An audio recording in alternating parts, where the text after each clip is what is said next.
En fait, nous étions ici ce matin pour partager avec les acteurs de la région, les acteurs territoriaux de la région de Kolda, pour partager avec eux les résultats du bilan diagnostic du plan national d'aménagement et de développement territorial du Sénégal.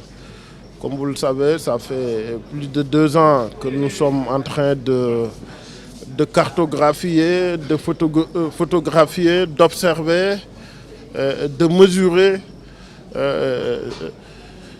tout le territoire national pour pouvoir enfin avoir, savoir ce qu'il y a, ce qu'on a, ce que nous n'avons pas, ce qu'il faut faire après.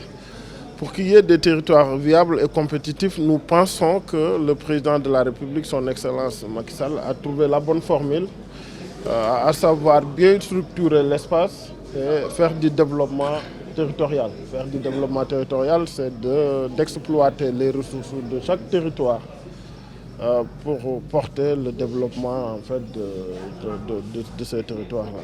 Le diagnostic a révélé que la région de Kolda est une région agricole, est une région carrefour, est une région forestière aussi, et aussi une région qui a énormément d'autres ressources capables de l'accompagner vers son développement.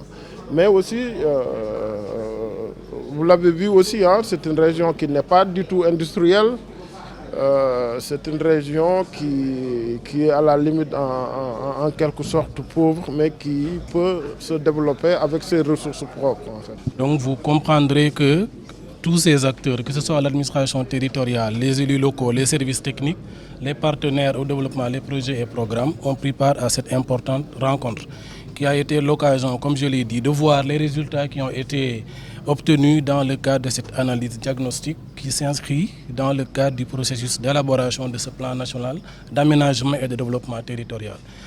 La rencontre a été l'occasion pour ces acteurs, justement, après avoir pris connaissance du contenu de ce document-là, de formuler leurs observations, leurs recommandations et leurs suggestions par rapport au contenu.